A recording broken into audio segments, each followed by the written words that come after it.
Hey everybody, I'm here today with Renee Gittins of Stumbling Cat Games. You're the CEO and creative director, right? That's correct. Um, yeah. And we're just gonna be asking her some questions today. So how are you doing today? I am doing quite well. Really looking forward to chatting with you. Good. All right, well then we're just gonna jump right into it. My first question here is you graduated from Harvey Mudd College in 2012 with a Bachelor's of Science in Engineering. When you graduated, had you known that you kind of wanted to get into the video game industry, or was it something that Uh, or were you just kind of looking at your options? So I didn't realize that I could be a video game developer year of college. I was actually very involved within the game fan community. By that point, I had done a lot of cosplays. I had done game guides, like particularly like League of Legends guides. And I was really like a huge game fan. But for some reason, I didn't realize I could be a game developer. If I had known prior to that, I probably would have gotten my degree in computer science instead of engineering. So it was a little late my senior year to sort of switch over to game development. So I actually started my career in biotech and then taught myself programming on the side, started working for indie studios on the side and building up my portfolio, and then made the transition into the games industry. Biotech, that's interesting. How was that? It's cool. I mean, I'm a nerd, right? Like, Mm, biotech was interesting. I was mostly interested in biomechanical engineering. So I worked actually on some concussion sensing devices. So I got to work with the NFL and the NHL and some rugby teams to try to detect concussions on the field and pull off players early before they got more injured. So that was pretty neat work, but I like game development so much more. There's so yeah, many different disciplines that come together in game development, and games are a medium I've loved throughout my entire life. So I'm really fortunate that I get to work in this industry. yeah.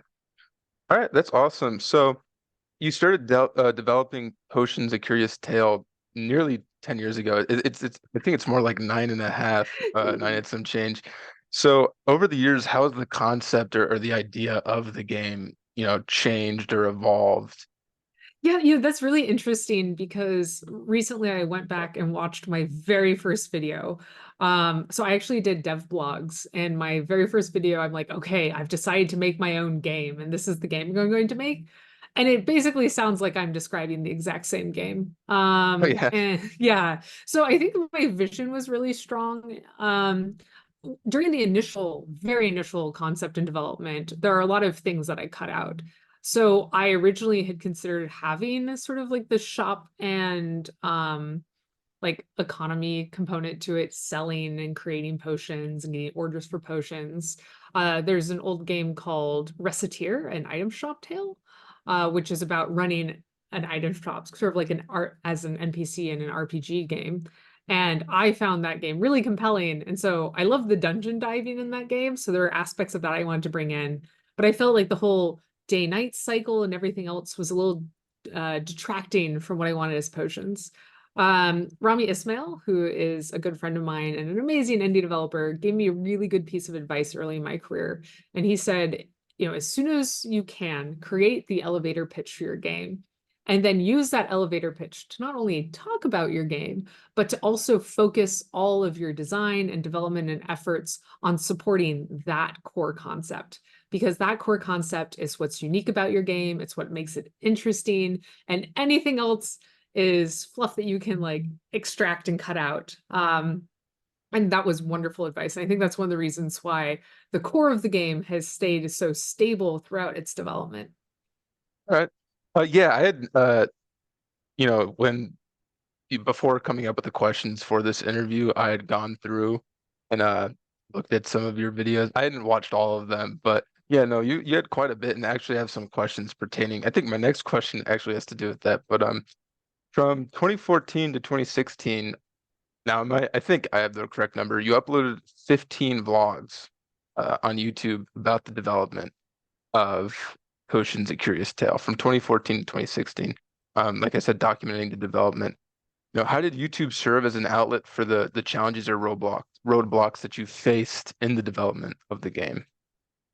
I think it was a good opportunity to collect my thoughts and sort of justify the design decisions and technical decisions I was making. I didn't really have a set purpose like that through those vlogs. One of the things that I was hoping to do was to capture my journey into game development and making my first real game, because I had seen that there were a lot of tutorials online and professional developers talking about things. But as somebody who was just starting in game development, there was not a lot of content that I could relate to of other people who were just starting as well. And so I was hoping to capture that journey for others. And I've been told it's been helpful, though honestly, I think my later blogs where I am sort of speaking from more of a like refined technical sense are probably a little bit more valuable to other developers. And I've had developers say as such. Yeah, no, because I remember watched your first one, uh, and you're you're really just kind of speaking about the ideas and concepts that you had in mind, and then I think I scrolled up and picked a later one, and you were showing like code for the game, Yeah, it's probably and you're breaking like, down systems. yeah, you're like breaking stuff down, and I'm not a computer science major or anything, so I don't. I was like, it was like a foreign language to me. But no, it was still interesting nonetheless. So I definitely see what you mean when you say that. But you know, you continue. There was a break for a while. There's around a 7 year gap, and you continued, making the videos on YouTube about half a year ago. Was there a particular reason for the break, or uh, Yeah, I think what I was did the a reason for that? I think I did a couple in the middle there. Mostly it was just the overhead. Sitting and talking to a camera for 30 minutes about like deep technical things can be relatively exhausting. And during that time, I mean, I had full-time jobs within the games industry, and I was trying to spend every spare minute working on potions. And it's not like I didn't have a huge YouTube following or anything. So it was very hard to justify spending the time creating those blogs. Especially because a lot of those were things that I can cover now. Like I'm planning on creating more of those now that I have a bit more breathing room after the game's release. Mhm. So I'm hoping to create a bit more of those. Yeah, I think mostly it was just like mental and emotional bandwidth and time bandwidth, and I didn't have very much during that time. Gotcha. Um, So through, YouTube and those videos, did you receive any feedback, you or your team, that, you used or you found to be helpful in the development process of the game? Not so much through the videos, but certainly through other channels. I had done a Kickstarter campaign, and so I had a semi-active community through Kickstarter where I was able to get good feedback. I've networked significantly within the game development industry, so I have many, many indie friends, AAA friends, all sorts of levels of experience in different disciplines that I've asked for advice, and that's been super valuable. And then playtesters. Oh my goodness, playtesters are the most valuable resource that you ever have as a game developer. And so, my Kickstarter backer playtesters who have helped me out with so much have been valuable. Going to small events and just seeing people hands-on with the game has been super invaluable as well. And then I've also done a number of survey forms, both for people who've played the game and just in general. I did a survey form for like controller mechanics and input mechanics, where I'm actually not very a big console gamer. I grew up as a PC Okay. gamer. I grew up on first person shooters, which people probably don't expect. So I'm not like 100% confident in design decisions around controllers. So I made a big survey explaining the different abilities and asking people how they thought they would work on controller. And that was really valuable feedback to justify some decisions and to make some slight adjustments with other decisions with regard to controller compatibility. Yeah. No, that's interesting that the controller compatibility. I'm the complete opposite. I grew up on consoles, and I never got a PC because I don't have the money for one. So I've been playing with controllers my whole life, and I'll play smaller games that my laptop can handle, and it's uncomfortable for me Yep, that's how putting I my feel with hand like that. controllers. Yeah. So no, that's very interesting. But so you are my third interview, and you're unique in the fact that the last two gentlemen that I've interviewed, uh they've both kind of just started. One of them has a game that he put out, but it's still, uh, like I said, he's just now starting. They're both kind of fresh in the industry, but I mean, you've got a lot of experience, I mean, years. I've got listed here, you were marketing coordinator at Simplicity Consulting, and that was For for Xbox Games Xbox. with Gold. Yeah. You were a technical project manager at Hashbang Games, general manager at Phoenix Labs, uh, and you had multiple leadership positions within the IGDA, International Game Developers Association. So you've just got a lot. I mean, it's nearly maybe a decade of experience. How have Yeah. you handled balancing all of that with developing potions at the same time? That's a wonderful question. And certainly there's a lot of difficulty in that.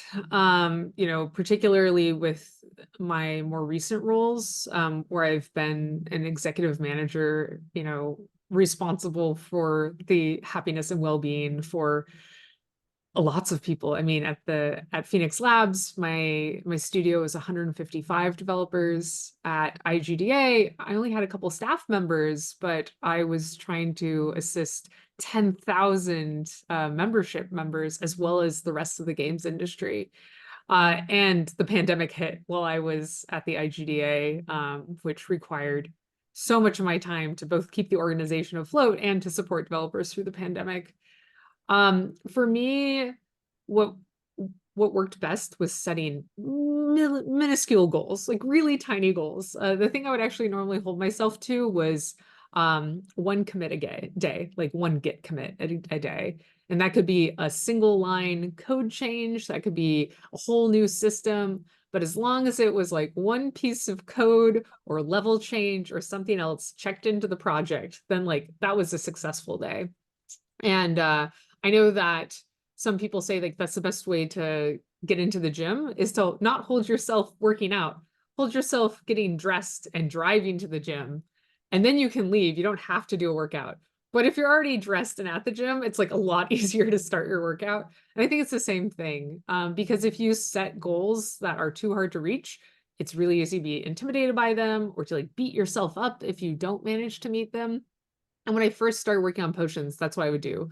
I would like overwork, I would burn out, I would feel guilty for burning out and like get in like a really bad funk, which made it harder to work. And when I learned to pace myself, this last year I've been crunching a lot, but I've been like still trying to keep to a semi-regular work schedule, and that's helped a ton. So small goals, regular work schedule if you can, and like being kind to yourself because it is so easy to be mean to yourself and like expect yourself to do more and give more and be more than you would expect anyone else to do. And that's like a recipe for just like sending yourself into depression. Um, this wasn't a question I had, but it was just something I thought of. On Stumbling Cat, your website for Stumbling Cat, you've got, I think it's 4 or 5 people in your team, including yourself. They kind of enter the development of potions with you, or were you just kind of alone for a long time, and then you had to bring others in to kind of help you with that, or how did you balance that between yourself and them? And so over the 10 years of development, there's been a lot of people who've joined and left the team. Mhm. The first year and a half was basically just me. And then I brought on some team members to help me build out the project in order to do a Kickstarter. The only team member who's stuck with me since that time is Jake Neal, our environment artist. And I am so thankful that he has stuck with the project so long because changing artists can be really disruptive because it's really hard to get, especially artists with less experience, to have their art styles match up. But having a single environment artist who's done all the environment and UI since the very start of bringing on contractors to help has been super helpful. Everybody else, it's as need struck or, as other people joined and left the team. I've tried to keep the team as slim as possible just to keep the costs down. And almost everyone who's worked on the project has also had a full-time job. So generally, I was getting maybe like 5 to 20 hours a month of help from various contributors. The one exception for that was Atlas Lin, our character artist and animator who joined at the end of the project and has done most of the NPCs as well as many of the bosses, like the dragon, for example. Uh, I was able to hire Atlas full time for like the last 6 months of the project.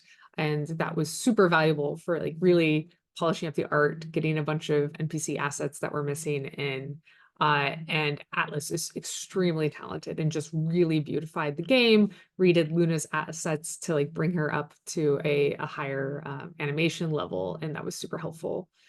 When it comes to other people on the team, uh, Major Bruno is our current sound designer and composer and has built out a lot of the level music and final sounds for the game. So he's been working with the team for 4 months, 5 months maybe. So not too long.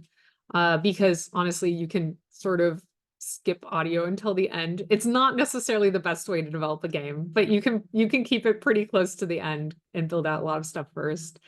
I brought on Kristen and Gregor to help with inspiring me and getting some like design assistance as I was becoming the general manager of Phoenix Labs, because I knew like running a AAA studio was going to absolutely like nuke my creativity. My creativity is like the first thing that burns out. So having their assistance to help with the final few dungeons and boss fights was so important. I know it's easy enough for me to do like level design and puzzle design at a high level, but like coming up with good dungeon flow and interesting boss fight mechanics was really hard to do while managing a AAA studio. So they were super helpful. I guess they've been with the team for 2 years, based on that timeline. And then, oh gosh, I'm probably forgetting people. My partner and fiance, Zach Whaley, he came in just these last 6 months and helped me do better controller integration as well as localization. So things that were easier on the engineering side to sort of like hand off, because like crafting stuff and boss fight mechanics and other types of scripting are a little more involved with systems. I realize that's probably more of a detailed answer than you wanted, but No, no, that's the it's basics good. of it. No, it's very interesting, all of it. The Kickstarter, I haven't been able to dive too much into the Kickstarter, but I do know that, the figure that you guys got for raising was around 64, 65K. Yeah, it's 64 and a half. Um, how did how did that kind of boost production or creativity or just anything? How did that help? Yeah, I mean, so I haven't taken a penny out of anything yet, Yeah. myself. Oh, really? Yeah, so it basically just helped pay for everybody else on the team. I haven't done profit sharing. I've done paying everybody up front, which is great for a 10-year production cycle, right? Yeah. There are so many instances in indie development where people are told that they're going to get profit sharing and then the game never ships and then they just end up doing a bunch of unpaid work. And I didn't ever want to be the failure point for somebody else's like well-being. So it was really important for me to pay people up front. So prior to the Kickstarter, I was paying people purely out of my savings. And then after the Kickstarter, I was paying people with the Kickstarter funds. But it ended up not being enough. So I invested additional money that I had earned throughout my career, almost another 60K actually. Jeez Louise. Um, well, I think it's paid off. I think so. Yeah. I like I purchased I got the game and I've been playing it a bit. I think I've played about an hour at this point. Um and when I started doing this, I wanted to play the creators' games and then post them no matter if I thought it looked interesting or not, you know. Uh just to kind of widen my range and open myself up to things that uh I wouldn't have been open to otherwise. And no, I like it. I'm actually kind of I don't know who did the music, but I really like the music in the game. It's one of my favorite parts about it. But so my next question here is on International Women's Day which is March 7th. I It's think it was March March 7th. 8th. March 8th. But I launched on March 7th, Oh, because if I had launched on March 8th, it would have been after International Women's Day for like Japan and other regions. oh, So I launched US time March 7th, the rest of the world time March 8th-ish. yeah. But yeah. Because I'd known that you'd released it on International Women's Day. Yeah. But like it said, anyway. It's Uh, like I did, depending on the time zone you're in. So so you released the game, and the same day EA re-released some of their games, 11 and games. 11. 11. Yeah. And so you went on TikTok, and to kind of release some of your frustration about it, and the video kind of blew up. It went viral at the time of Oh making yeah. these questions, which was yesterday. Uh, yeah, it was yesterday. Your TikTok had 13.3 million views, 1.3 million likes, and 30K comments and 111K shares. How's the feedback from that been? Uh, you know, Ooh, what's it been like? been spicy. Yeah. So I would say that this is the most divisive thing I've ever created, that TikTok. There are two interpretations that seem to come out of this TikTok. One is, oh my gosh, this terrible thing happened to you. I am sorry. What you're doing is great, and I want to support you. And the other is, you're a shitty woman with a bad game who's manipulating people into buying it. I can tell you that there's one of those I don't agree with. And I think what's interesting is in that TikTok, I actually don't talk about my game. I'm like, you know what sucks about being an indie developer? That you can invest 10 years in a project and then this thing can happen. And you can just like all of your effort can just like get totally like knocked away. Uh, because as I've explained later, uh, the most valuable thing to an indie developer are Steam's algorithms. Because being on the front page of Steam, getting shared on Steam due to algorithms is more important than any advertising you can do on any other platform. And even if you like awaken a bunch of support on another platform, that platform's um, like traffic into Steam will awaken Steam, and Steam's really sort of like the engine that sells games.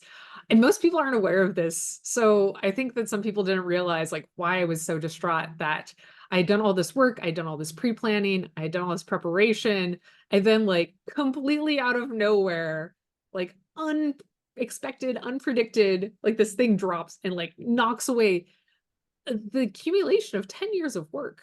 Not 10 full-time years of work, but still like my work across 10 years. And I was so devastated.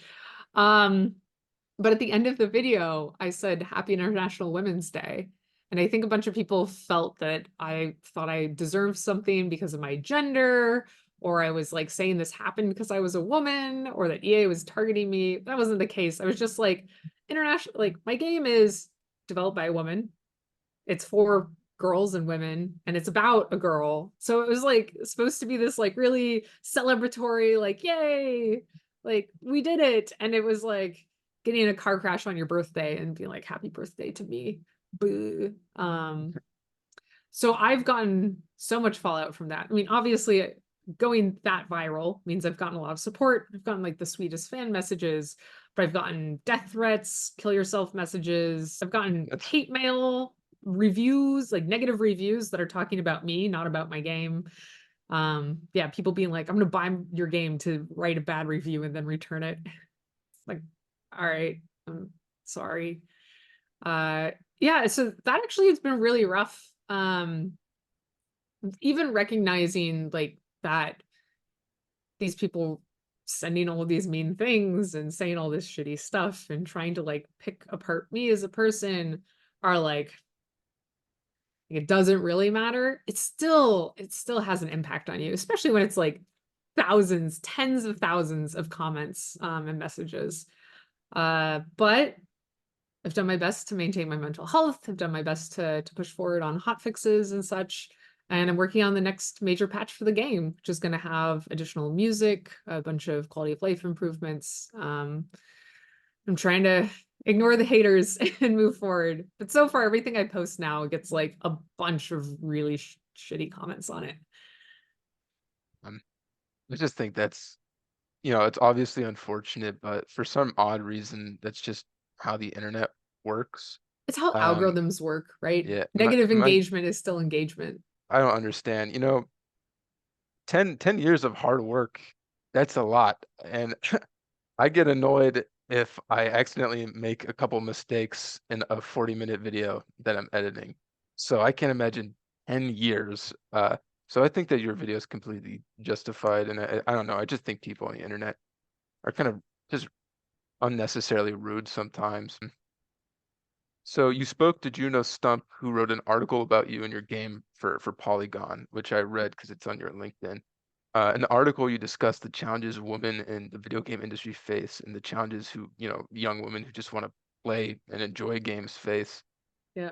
And, you mentioned that in making Potions a Curious Tale, you kind of wanted to have a solution for those problems or have a space for, these girls to play the game, but also to show, hey, a woman can make a game too. And, uh, the game's been out for, nearly a month now, almost. So, in regards to those, aspects of your game, what's the feedback been like, from your community It's or been just anything? so positive. Yeah.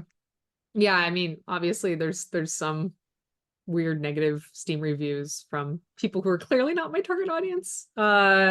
But when it comes to my actual target audience, they are so sweet. Like I have a Discord community and they are just the most lovely people. They've been so supportive, they're so kind to each other, they're writing guides and helping each other.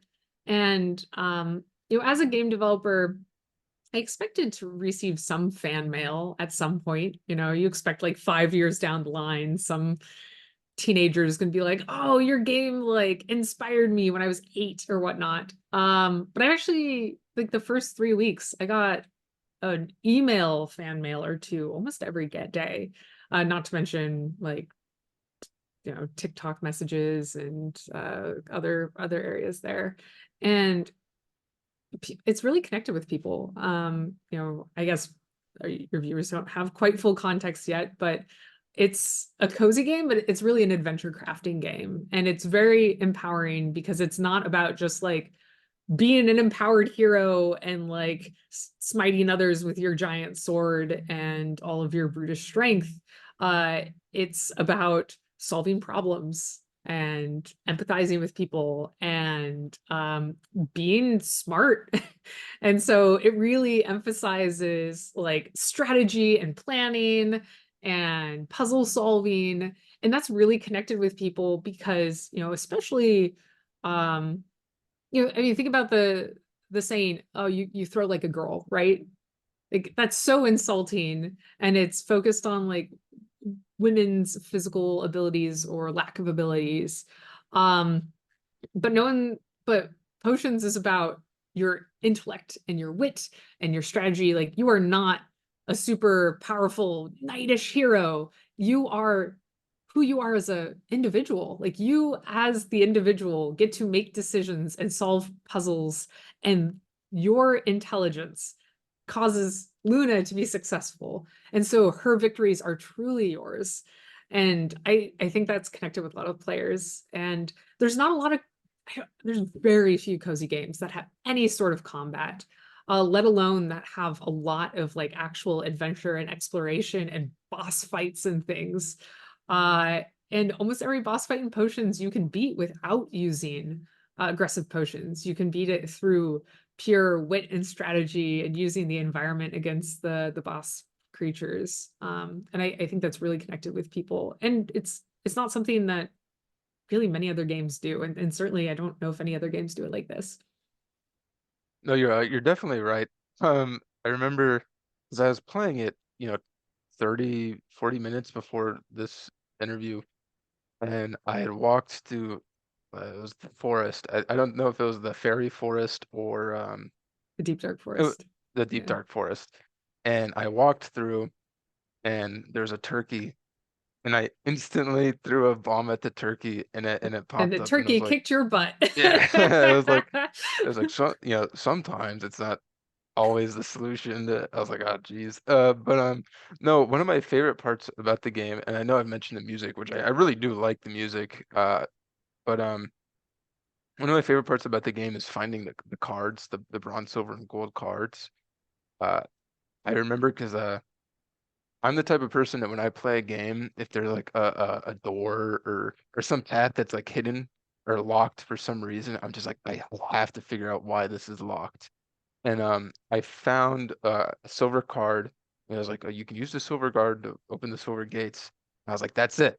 I have to find a bronze card so I can get this gate open near the granny's house. So that's been one of my favorite parts about the game, and I got the gate open. But so no, it's been fun, and it's been more fun than I thought it would be. Not that I didn't think it would be fun, but like I said, this isn't something that I usually, typically go out and play myself. So I really have liked it more than I thought I would. But I know that you mentioned earlier that you were making a patch for the game and planning on releasing that. But my next question was, do you have any plans moving forward for the game or Stumbling Cat games? Yeah. So right now I'm planning two like semi-major patches. They're not going to have too much gameplay effect. There's going to be some quality of life features, but they're going to be asset updates. So this upcoming patch is adding Italian localization, and then we'll have unique music for all the temples, which are like the big dungeons in the game. And then the next patch is going to have art asset updates and a few other quality of life features. After that, my main focus is actually going to be on console ports. So I have all of my console dev kits, and along with the console version, I'm hoping to do a content patch, like a free DLC, basically. Cool. Um, So I don't know if you've watched any of my other interviews, but at this, I've asked you the majority of my questions, and at this point, I'd like to transition to a couple activities that I, call fun, like fun Okay. activities. So I've got like two things. I've got three more questions, well, four more, but three of the fun questions. The first is, and it's a simple question that I ask everybody that I interview. What is your favorite game of all time? Ooh, that's really tough. I Yeah. would say that the most impactful game I've ever played, the one that sort of like changed how I saw games and made me truly fall in love with them, is the original Half-Life. Especially as someone who grew up on first-person shooters, like first-person shooters were like, yeah, it was kind of cool, fun experiences. You'd go shoot demons and Nazis and stuff, and that was sort of like my experience of games. The original Half-Life was the first time where I felt actually immersed in the game. Like I was Gordon Freeman. Like I was a scientist. I was doing that experiment. Like, I was dealing with pipes falling and head crabs jumping out at me. And it wasn't like go push a button because you're supposed to push a button. It's like, oh, you need to like clear this silo of this alien creature so you can escape to the next level, and you have to like go through the different things. It gets so immersive and involved, and like the storytelling like naturally flows throughout the game and the scenes that you're in. And yeah, the puzzle solving is logical. Like there's reasons that you're dealing with the puzzles that you are. And I just absolutely became obsessed. Like there was no turning back. At that point, I was absolutely a gamer, and nothing was ever going to change my life to prevent me from loving video games. My next thing that I've got it's a keep five, cut five. So um this is you know what glitch wave is? Are you familiar with glitch wave? It's all right. No. Do you know Rate My Music, the website?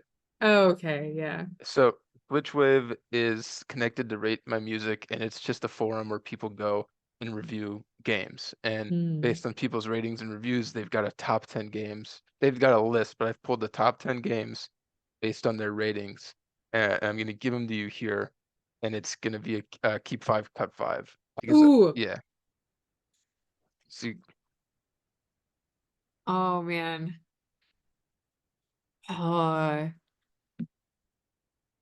so I haven't played Half-Life Alyx, but I have to keep Half-Life Alyx. I know it's okay, good. Um, Disco Elysium, amazing. Baldur's Gate, absolutely amazing. Um, Gotta give Dark Souls and probably Mother 3. we're getting Uh, rid of Dark Souls, no, I'm or you? keeping. These are all the Oh, keeps. Those are you're my five keeping. keeps, and I'll cut the Okay, you're rest. keeping. I'm sorry, that was fast. I'm No, you're keeping good. Half-Life Alyx, Disco Elysium, Baldur's Gate 3, Dark Souls, and Mother 3. You're keeping. Okay, I thought you're not keeping Bloodborne. You're keeping. Okay, Yeah, keeping I'm Dark keeping Dark Souls. Souls over Bloodborne. All right. I've played both. I like both, Yeah. but like I don't need both of them. They're very similar games. I probably would have kept Bloodborne between the two of Yeah. them. Uh, Mm. I I like Dark Souls, but every time I go to replay it, I get to the second half and I go, maybe I don't need to replay I do like the the aesthetics of game. Bloodborne as well, but I mean Um, they're called Souls-likes for a reason, right? yeah. So you're cutting Metal Gear 2, you're cutting I haven't I don't played even any know of the how to Metal Gear games, yeah. so maybe that's why it's easy for me to cut them. Um you should have you played Silent Hill 2? I have, yeah. And It's you're the first cutting time I it? hugged a boy was after Oh playing Silent really? Hill. Yeah. I can't believe you're I can't believe you're cutting that. It's like my third favorite game of I all don't like time. horror Anyways, games, like anything um like too scary. Yeah. so let's move on to the next one. Uh we're have you done a blind ranking before? A blind rank? No, I'm not familiar with No. that. So basically, I'm gonna give you a prompt, and you're gonna rank five things based on the prompt, but I'm gonna give you one at a time. So you're not gonna know what the next one is as you're Oh, ranking okay, them. okay. So I have to rank Okay. five things one through five, but I don't know what the five things are going to be. Yeah. Okay. So you're gonna blind rank these Game of the Year winners from number one, which is best, to five, which is worst. From this last year? Is there No, a from time period? Oh, these are all and Game of the y- Year yeah. winners. Okay, so you Ooh, don't know oh, that's you gonna don't be know. hard. Okay. Yeah. So starting up, we've got It Takes Two. Oh man, I haven't played it. So four. Four, okay. Um, Next we have Breath of the Wild. Ooh, two. Really? All right. Next is Overwatch. Five. Five, okay. I say that I have hundreds of hours in Overwatch, so it's not like it's a thing I haven't put a lot of time into, but Blizzard did kind of kill that game, so they actually killed it. Yeah, it's funny because I spoke with the last gentleman I interviewed. He really he's like a huge Blizzard fan, I and used to be. uh, because and so because I knew he was such a big Blizzard fan, I did a blind ranking of their games, and I was like, yeah, Overwatch, and he goes, I really used to like it, but I don't really like the decisions that they've made recently. So that seems Yeah, like a yeah, thing. yeah. Yeah. Um, Sekiro, I guess it's three. three. All I guess right. we're random for number one. Let's see. Your number one is God of War 2018. Oh, I mean, that's pretty solid. But Yeah. I'm not upset with that. No. Okay. Um, so that's it, unfortunately, for the I thought that the Keep Five Cut Five was gonna take a little bit longer, but you I plowed through it. Because usually I've got three of the blind rankings, but I did it differently. I did a Keep Five Cut Five and then the one blind ranking, but you literally like you were done with that like that. But you should some see me do game judging.